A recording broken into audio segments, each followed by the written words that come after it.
Hi, I'm Arlena. This isn't just a story about an iPhone. It's about the moment I realized my family didn't see me as one of them. My sister opened the gift I saved for weeks to buy and smirked. Mom said if you vanished, we'd all feel relieved. But that wasn't the worst part. The worst part was how long they'd been erasing me. From birthday photos, from house deeds, from my own identity, without ever saying a word. Why would a family do that to one of their own? And how far did they go to make sure I disappeared? You think that was the cruelest thing they did? I showed up 10 minutes early, the iPhone box tucked carefully into the gift bag on my passenger seat. I'd saved for weeks, eating peanut butter sandwiches, skipping Friday wine nights, just to afford that phone. Mallory had just turned 16, and I knew she wanted the newest model. It was more than a gift. It was me trying, again, to belong. Dolores's house was full, the way it always was for Mallory. Everyone came when she called. Cousins, neighbors, folks I hadn't seen in years suddenly found their way to our front porch. The smell of cinnamon rolls mixed with fried sausage filled the air, and for a second, I let myself pretend this was just a Southern family brunch, not another stage for me to stand on with a target on my back. I stepped inside, greeting folks with half smiles and a practiced tone. I found Mallory near the fireplace, surrounded by a sea of pink balloons and Snapchatting the moment. I handed her the bag. She pulled out the box with a gasp. "Oh my God!" she said, flashing the back of the phone to her friends like it was gold. "This is sick." Then she looked up, her grin morphing into something meaner. "Mom says if you vanished, we'd all feel relieved," she said and giggled. A sharp, airy sound, the kind a person makes when they know no one will call them out. Laughter spread like fire. One cousin actually clapped. Dolores didn't even flinch, just kept stirring something in the kitchen like she was deaf. And my sister, Mallory's mother, smirked as if to say, "You brought this on yourself." I stood there, clutching my purse strap. Every laugh felt like it was aimed at my ribs. I didn't speak. I didn't move. Just stood, burning from the inside out, letting it wash over me. Eventually, someone said, "Let's get a picture," and they all huddled together like nothing had happened. I wasn't invited into the frame. Again. I walked to the kitchen, partly to breathe, partly to make sure my hands weren't shaking too obviously. Dolores was still there, pouring sweet tea into a pitcher, with a smile that didn't reach her eyes. "You're not eating?" she asked without looking up. "No. Just needed some air." She wiped her hands on a towel and leaned on the counter, her voice calm and almost casual. "Truth be told, I should have left you at the hospital that night. Mallory was the only one I needed." The glass pitcher didn't shatter, but my silence did. I didn't argue. I didn't scream. I just nodded, because I'd heard worse. Not in words, maybe, but in the way she forgot to tell me about family dinners, in the way my name was always missing from Christmas cards, in the way she called me the helper when friends asked about her kids.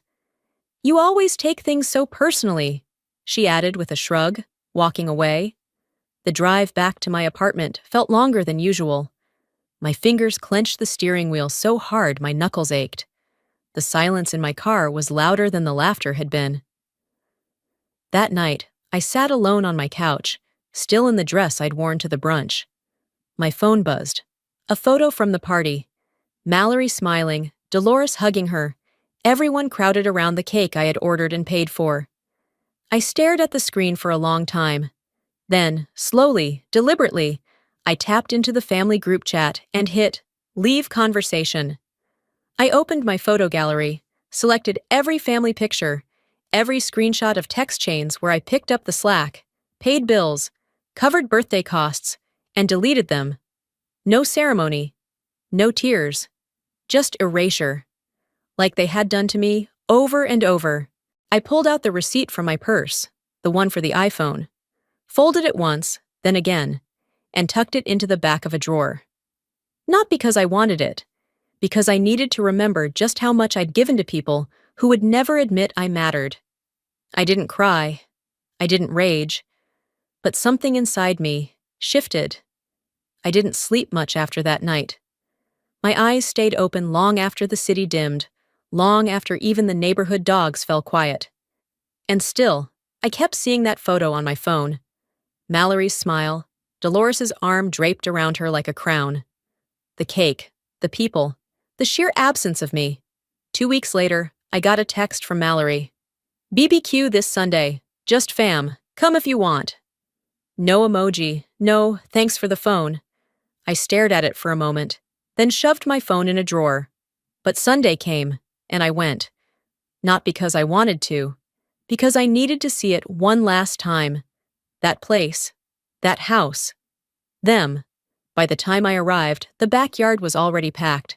Paper plates, squealing kids, someone playing a Bluetooth speaker too loud near the fence. Dolores waved vaguely from the grill, more out of habit than welcome. My sister, Mallory's mom, barely looked up from whatever story she was telling about how exhausting family can be. I kept to the edge, mostly by the lemonade cooler. An hour in, Mallory clapped her hands and shouted, "Okay, y'all, surprise time!" She pointed to the flat-screen TV someone had wheeled outside onto the patio. 20 years of Vexley family memories. I made this myself. Let's go. People whistled, hollered, pulled lawn chairs closer. I stayed standing, my back against the porch rail. The slideshow started with faded photos from the 90s. Dolores with rollers in her hair. My sister as a baby in a high chair. Mallory's first steps. Birthdays, vacations. A trip to Disney. Photo after photo, minute after minute. But not once, not a single image, had me in it. Not even the picture from my college graduation. The one I'd mailed to them twice. Not the trip to Myrtle Beach I paid for. Not the Thanksgiving I hosted. Even the damn Christmas where I bought everyone matching sweaters. Gone. It was 20 minutes of revisionist history. 20 minutes of proof that I'd already been cut out. When the video ended, people clapped. Dolores turned to the group and said, "We tried to keep it short and sweet." I opened my mouth, then closed it. What was I going to say? You forgot me? No, they hadn't. They had deleted me on purpose. On the way home, I drove without turning the radio on. The houses blurred past, one after another, while something inside me clicked shut. Not with a bang, but a firm, final thud. No one noticed I hadn't been in the slideshow. Or if they had, they'd agreed with it. Back in my apartment, I dropped my keys in the bowl by the door and sat down at my desk. I didn't bother turning on the lamp, just let the streetlight outside fill the room with a soft gray haze. My hands moved without thinking, opening the bottom drawer. Inside, an old USB drive sat tucked between rubber bands and expired coupons. I slid it into my laptop. Folder after folder opened, photos I had saved, sorted, labeled. Birthdays, holidays, even old scanned Polaroids I'd taken from dusty albums to preserve. All mine. All family. I scrolled through them slowly, one by one. I had sent half of them to Mallory over the years, helped her build her class projects, her middle school scrapbook, her first iMovie. They used my photos, my records, and still erased me. I shut the laptop and stared into the dark. A part of me hoped I was being sensitive. Maybe it was just a mistake, but it wasn't. I walked to the bathroom and clicked on the light. The mirror caught me, hair messy, eyes tired, lips pulled tight. I didn't look angry. I looked resigned. You were always the extra, I whispered to the glass. The filler, the help. Not bitter, not even surprised. Just stating facts. I didn't call anyone that night, didn't post a thing. But inside, a switch flipped. A final one. The one that stops you from offering any more of yourself, not because you're broken, but because you've finally woken up. I shut the bathroom light and went to bed. Alone. But not confused anymore. Morning came with the alarm screaming at 6:30 like nothing had changed. The sun spilled through my blinds too bright for someone who barely slept, and my apartment, though quiet, felt heavier than usual. I pulled on slacks, a blouse, tied my hair back, and drove into the office. Just like always. Except nothing felt like always anymore. By mid-morning, I was halfway through replying to emails when my phone buzzed. It was a notification from my bank. Potential fraud detected. Please review recent activity. I clicked through out of habit. And then I froze. There was a credit card account linked to my name, one I hadn't used or remembered opening. It was maxed out. Utility bills, streaming services, even a couple of Walmart charges stacked across months. Over $4,300 due. Past due. I double-checked the address the bank had on file for the card. It wasn't mine. It was my mother's house. I sat there, in my work cubicle, surrounded by glass walls and fluorescent light, feeling like the floor had cracked open beneath my chair. After lunch, I called the provider. They asked for my social security number. I gave it. They confirmed it matched the one on file. I asked who opened the account. "Ma'am, the account was opened 5 years ago. Authorization shows a match to the primary holder. You." "No, I didn't open that," I said, my voice flat. "And I've never lived at that address in my adult life." A pause. Then, "I understand. Do you suspect identity theft?" "No." I suspected something worse. By the time I clocked out that evening, I couldn't even remember what I had worked on all day. I drove straight to a mortgage advisor, someone I'd used 2 years earlier when I was thinking of refinancing my condo. He greeted me like an old friend and ushered me into his office. I told him I needed a full credit pull, fast. Explained there'd been unusual activity. As he tapped and clicked through reports, he tilted his head. "Looks like you were co-signed on a property about 6 years ago. You're not on the title anymore. But at one point, yeah, right here you were listed. What property?" He gave me the address. It was Dolores's house. I stared at the screen. My name, formerly attached, now gone. "Can I see the removal paperwork?" He nodded, printed a page, and slid it across the desk. There it was, a notarized form showing I had signed over my rights. Except I hadn't. The signature on that paper looked like mine. The loop in the A, the sharp curve of the V. But it wasn't from my hand. My stomach clenched. I remembered a week in spring, just after my birthday, when Dolores handed me a stack of envelopes and cards to sign on behalf of the family. One had been for the city clerk's office. I didn't ask questions. Now I knew I should have. I thanked him, said I'd be in touch, and walked out with my head spinning. The sky was already dusky, the parking lot half empty. I sat in my car, keys in my hand, wondering when exactly they stopped seeing me as a daughter and started treating me like a utility. Back home, I went straight to my desk. The bottom drawer used to hold all the important documents from my family: bills, insurance forms, tax returns. I'd stopped offering help a few months ago, had boxed up the last pile and dropped it off at Dolores's with a polite, "I'm not doing this anymore." Apparently, that hadn't stopped them. The drawer was empty. Not because I cleared it, but because I'd already handed over every single part of myself they could use, and they still found ways to pull more. I opened my laptop again, this time with a different purpose, logged into the Federal Trade Commission's identity theft portal, filed the paperwork, uploaded evidence. Quietly. No dramatic declarations. No angry calls. I'd finally learned that telling them what I was doing only gave them time to do worse. When I was done, I closed the laptop, poured myself a glass of water, and sat in the silence of my one-bedroom apartment. The only space in the world, it seemed, where nothing had been altered, stolen, or revised. Not yet. They could twist the past, sign my name, drain my credit, pretend I didn't exist. But I was still here, and I had just started writing them out of my future. Sunday came dressed in silence. I hadn't stepped outside yet, but the phone rang twice before I even had a chance to make coffee. Mallory's name lit up the screen.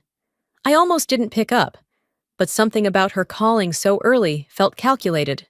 "Hey, sunshine," she chirped. The fake warmth in her voice felt like it had been practiced in a mirror. "Mom wanted me to call and see if you could help with the deposit for her milestone birthday brunch. We're thinking Southern Seasons, maybe the rooftop. She deserves something elegant." I didn't respond immediately. There was always a we that never included me, except when there was a bill to be paid. Wait, I said slowly. You already booked the venue, didn't you? A beat, then a chuckle. Well, yeah, but only because they were filling up fast.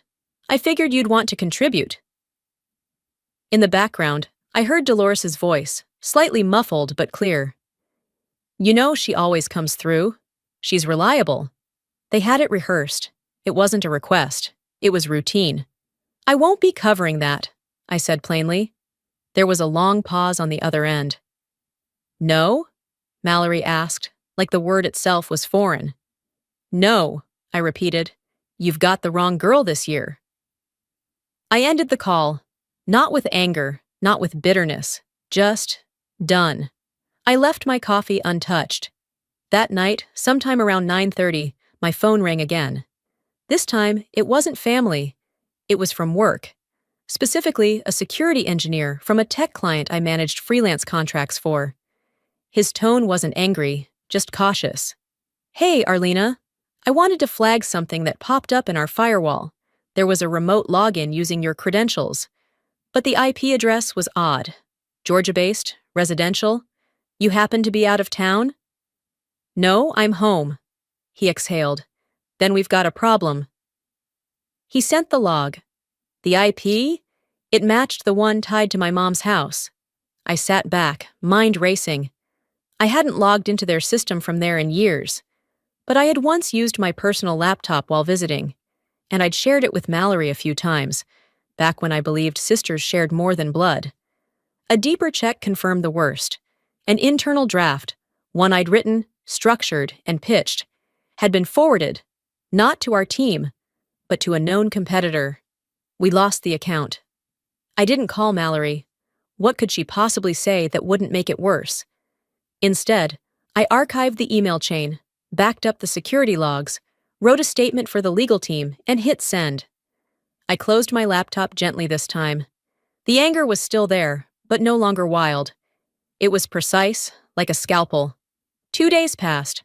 I worked late, kept my head down, waited for the week to end. When I got home Thursday evening, something felt off. The hallway light was on. And my door? It wasn't locked. At first, I thought maybe I'd forgotten, but then I stepped inside and heard voices. Dolores sat at my kitchen island, chatting with a real estate agent I didn't recognize. She looked up, completely unbothered. Oh, good, she said. You're home early. We were just finishing up. The agent smiled politely. We were discussing the potential market value. Your kitchen layout is ideal for first-time buyers. I didn't move. Dolores stood, walked over, and placed a hand on my shoulder, like she still had rights to me. I figured you wouldn't mind. I wanted a professional opinion, just in case I decide to downsize. In my apartment? Well, she said, tilting her head, we always sort of shared everything. I walked past her without another word, picked up my phone from the dining table, and called the locksmith. Can someone come today?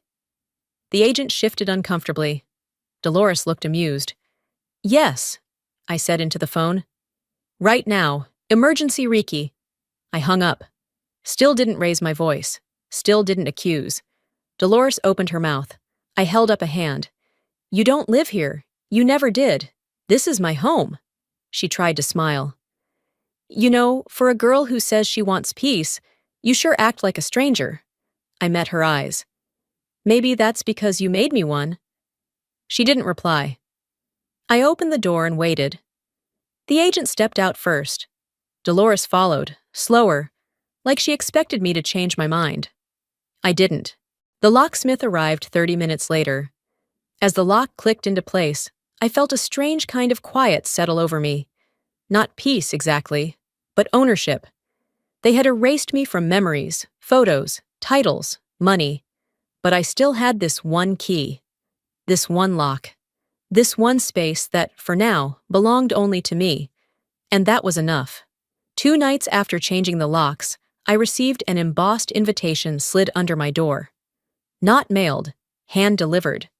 It was from the Carter Women's Fund, an upscale charity I'd quietly supported over the years. The gala was set to honor key contributors at the Civic Center downtown.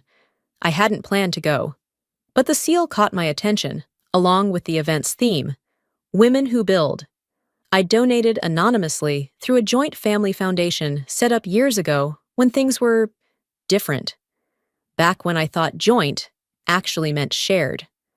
Out of curiosity and maybe something closer to suspicion, I RSVP'd, borrowed a black sheath dress from a friend, and arrived just before 7 p.m. The ballroom was gilded and humming. Crystal chandeliers, white-gloved servers, cocktail chatter spilling across silk-covered tables. I slipped in quietly, scanned the room from the corner near the back. Mallory stood near the stage, radiant in a floor-length gown, drink in hand, schmoozing with one of the foundation directors. She didn't see me. Or maybe she did and didn't care. When the MC took the microphone, I expected the usual donor acknowledgments. But then she said Mallory's name. And now, let's recognize our main sponsor tonight, whose generosity helped us secure this stunning venue. The crowd clapped. Mallory climbed the stage like she belonged there. Not a flinch of hesitation, not one glance back. Then she began to speak. And I froze. The words she read, almost verbatim, were mine. The speech I'd drafted in my notes app, stored on my cloud, never shared with anyone directly. Lines I'd agonized over during a late night, wrestling with how to describe the silent strength of women who repair what they didn't break. She had taken it. My speech. My donation. My place. I didn't walk out. I stayed motionless. I wanted to remember what betrayal sounded like when it came dressed in satin and applause. When the program ended, I left without speaking to anyone. The valet brought my car around. As I slid into the driver's seat, I didn't cry. I didn't scream. But my jaw ached from how tightly I'd been clenching it. 2 days later, at the office, my co-worker Jenna approached me quietly by the coffee machine. "Hey, just checking. Are you doing okay?" she asked, eyes flicking left and right. "I'm fine," I said, uncertain what she was referring to. Jenna hesitated. "It's just, my aunt knows your mom from church. She said something about you maybe having a rough patch again." I blinked. "A rough patch?" Jenna looked mortified. "Forget I said anything." But I didn't forget. Later that night, I checked my message requests. Buried between spam and sales pitches was a note from my cousin Dean. "Hey, just wondering if you're okay. Aunt Dolores mentioned you've been acting paranoid again. If you ever need someone to talk to, I'm here." There it was. They weren't just stealing from me anymore. They were rewriting who I was. Gaslighting by gossip. Reframing my silence as instability, my distance as dysfunction. I didn't respond. Instead, I took screenshots, logged dates, forwarded the message chain to myself with notes. I didn't care if Dean meant well. The damage wasn't in intention. It was in what was spreading. That night, I sat at my dining table with my laptop and a folder full of paper receipts, donation records, time-stamped emails, and photographs of my handwritten speech. I drafted a letter. Not emotional, not personal. Just facts, backed by documentation. It read like a cease and desist, because that's exactly what it was. By midnight, I had 3 sealed envelopes stamped and ready, one addressed to Dolores, one to Mallory, and one to the board of the Carter Foundation. I walked them to the corner mailbox in my hoodie and slippers.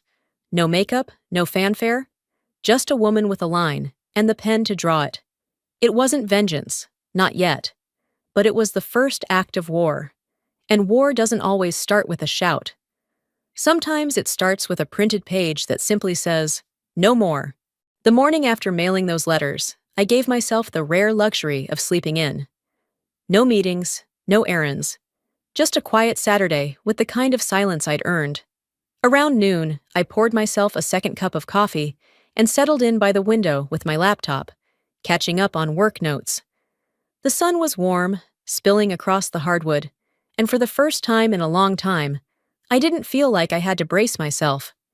That feeling lasted exactly 20 minutes. It started with shouting, muffled at first, then clearer.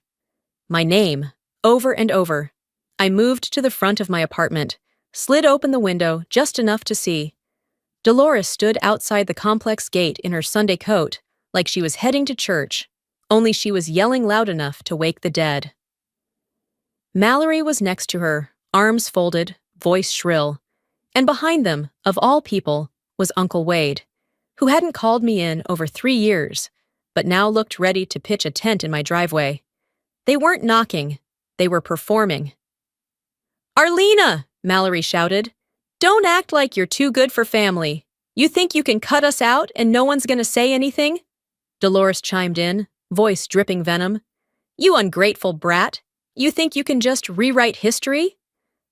Someone across the courtyard stepped onto their porch, one of my neighbors, Alan. Another leaned out of her window with a phone in hand. Recording. Great. I walked out slowly, still in my house slippers. I didn't raise my voice, didn't rush, just stood at the top of the concrete steps and took in the scene like it was a school play I hadn't bought tickets to. "You finished?" I asked, keeping my tone flat. Mallory blinked. "Excuse me? You're accusing me of stealing money. Dolores says I've damaged the family, so I'm giving you an option." They both went quiet. "Call the police," I said. "Right now, or go home." Dolores narrowed her eyes. "Are you threatening us?" I smiled just slightly. "Not at all, just tired of all the noise." Mallory started to speak again, but Wade put a hand on her arm. "Let's go," he muttered. "This looks bad." And it did. They turned finally and walked off in a tight cluster, Dolores muttering something about me needing serious help. I didn't care.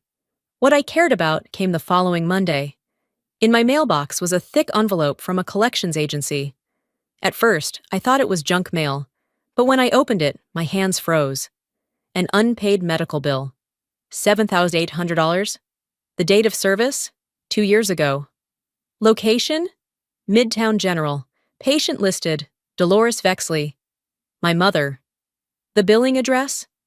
An old unit I'd rented back when my current apartment was under renovation. The same one I'd let her stay in for 3 weeks when her house was being fumigated. But the account was in my name, my insurance, my workplace, my emergency contact. All of it was mine. Except the body that received the treatment. I called the hospital immediately. After 20 minutes of transfers, I got a billing agent who confirmed it. The information was entered during intake, likely by the patient or someone accompanying her. When I asked for the name of the accompanying person, she hesitated but finally said, "It was listed as Mallory Vexley." I thanked her, hung up, and stared at the wall for a long minute. They weren't just invading my space anymore. They were colonizing my identity. I emailed my attorney, attaching the documents. Within hours, he called back and said, "We're adding this to the file. I'll loop in a fraud specialist." I nodded, even though he couldn't see me. My throat was too dry to speak. That night, I began collecting everything. A secured folder on my computer, a labeled hard drive backup, screenshots, voice memos, photos of mail, printouts of my neighbor's text confirming what he witnessed. Then I filed a police report. Not dramatic, just factual. The next day, I visited the building office, handed the manager a copy of the report, and requested a formal access restriction. I showed them the time-stamped hallway footage, the one from last week when Dolores let herself into the lobby, unannounced, with a key she should never have had. The manager was polite, professional, promised to disable any unauthorized access codes immediately. As I walked out of the office, I saw the reflection of myself in the glass door, shoulders back, steps steady. I wasn't hiding anymore. They had played this game in whispers and shadows, behind closed doors and family dinners I was no longer invited to. I wasn't playing. They'd crossed every line they thought I was too afraid to defend. And now I had a line of my own. They could scream at the sky all they wanted. But if they barged in again, I'd be waiting. Papers ready, recordings filed, attorney on speed dial. They kicked down my door once. Next time, they'd meet consequences. Dinner with Ethan was the kind of simple Friday night I used to think only other people had. He made a roast chicken, roasted vegetables, even lit candles. I brought a bottle of wine and tried not to overthink how easy it felt just sitting there, being seen. No questions about money, no passive jabs, just quiet conversation and the soft jazz he always played low in the background. After dessert, his homemade peach cobbler, he hesitated. Not the kind of pause that comes before a compliment, but the kind that makes you brace without knowing why. "There's something I need to tell you," he said, placing his fork down. I nodded, resting my chin on my hand. "Okay. Your sister, Mallory, messaged me." I blinked. "What?" He reached for his phone, unlocked it, and turned the screen toward me. Her name lit up at the top of the messages, like a neon sign in a dive bar I never meant to enter again. "She said you've struggled in the past," he said slowly, trying to cushion it. "That maybe you weren't in the best place, emotionally, that I should be careful." I didn't speak. "She told me," he continued, "that you once hurt yourself, that you've had trouble keeping jobs, that you might be manipulating me." I looked at him then, not for anger, for recognition. "And you believed her?" His face softened. "No, not for a second. I know who you are. I know what you've been carrying." I exhaled, but it wasn't relief. It was grief, the kind that hits when someone tries to gut the one good thing you've managed to build from all the rubble. "She's trying to take everything," I whispered. "She won't," he said, taking my hand across the table. "Not this." That night, I walked home instead of letting him drive me. The air was cool, a little damp. I needed the quiet, the rhythm of my steps on the sidewalk to process the newest knife she'd thrown. And maybe, if I'm honest, I needed space from even the kindness. Because even love now came with surveillance. By Saturday, I had pushed it aside for the charity party my team had planned. It was meant to celebrate the launch of our outreach project, a win I'd worked for months to secure. I hadn't wanted a fuss, but they were excited, proud. I didn't want to be the reason their enthusiasm dimmed.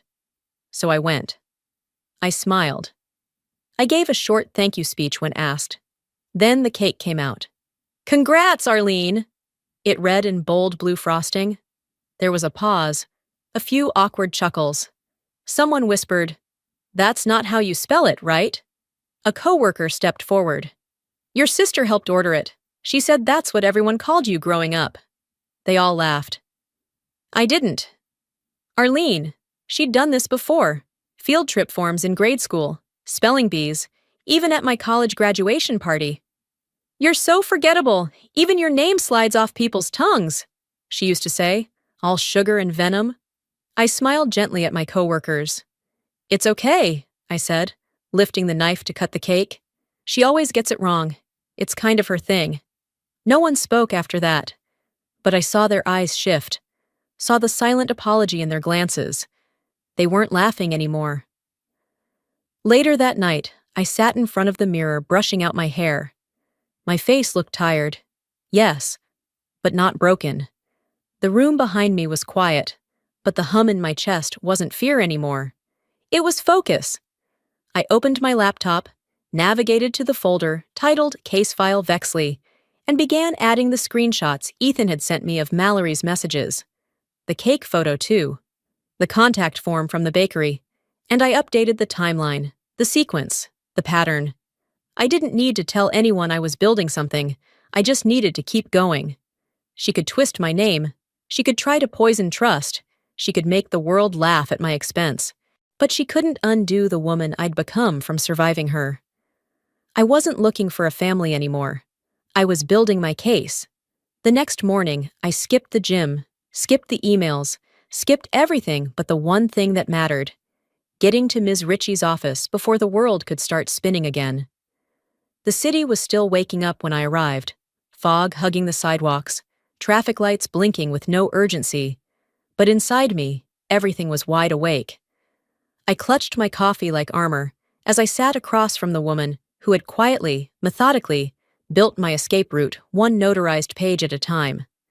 Ms. Ritchie didn't start with small talk. She clicked open a folder, turned her screen toward me, and said, "This is what they tried to hide."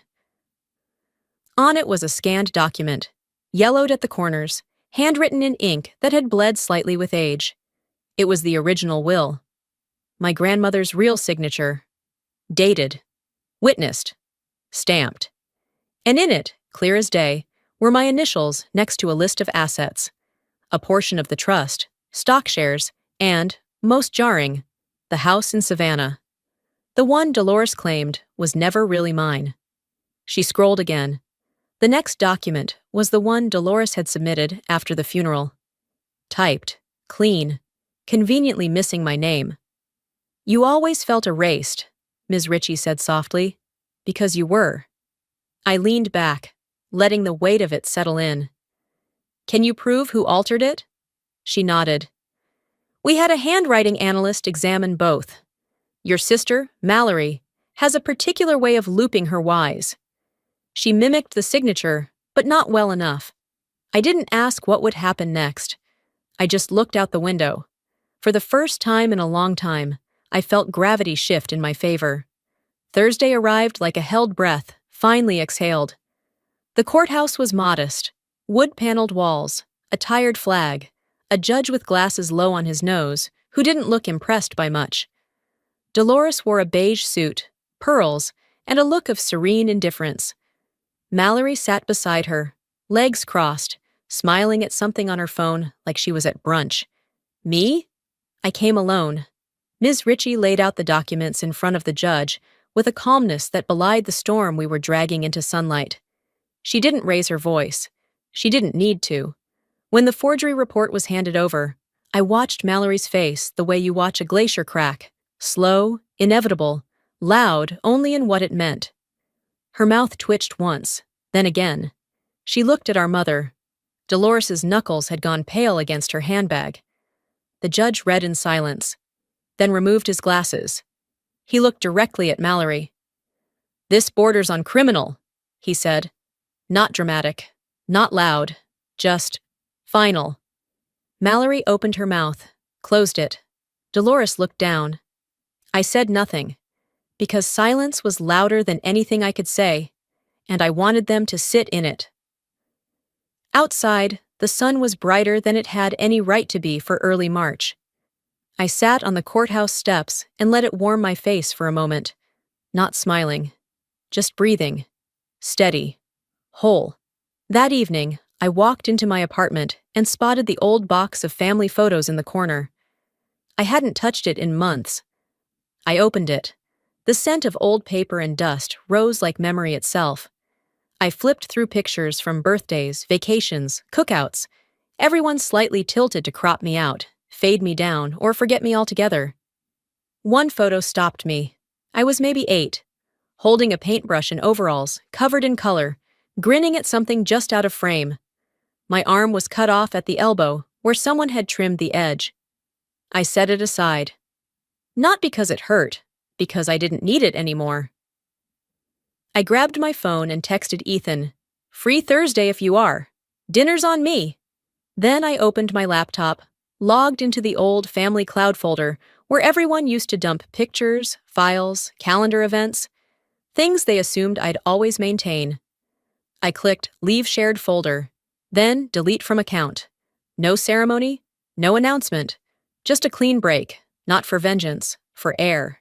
Because they'd tried to write me out of everything that mattered. But I had survived them, and they could never rewrite that. I didn't mark the day on my calendar. There was no red circle, no countdown. But the envelope came anyway, pressed linen, black border, my name typed neatly across the front like a courtesy they didn't mean. A memorial service for my father. Simple, formal, arranged by Mallory and Dolores. It arrived on a Monday. I left it unopened until Wednesday. Then, I tossed it in the recycling bin without a word. I didn't call. I didn't text. I didn't go. The service took place that Saturday, in the community church, where we used to sit in the second pew growing up.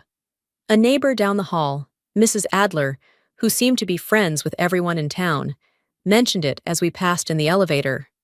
"Lovely turnout," she said, then paused. "They didn't mention your name, Not once. I nodded. That sounds about right. She hesitated, like she wanted to say more, then thought better of it. I appreciated that. People mean well, but some things are better left in silence, especially when silence is finally a choice, not a punishment. Sunday morning, I drove past the house, not because I missed it, just to see it once more, as it stood, a shell of the place I remembered. There was a new for sale sign staked in the front yard, shiny and white, with fully remodeled family home printed in cursive font across the flyer. Curious, I pulled over, rolled down the window, and tapped the QR code with my phone. The listing popped up.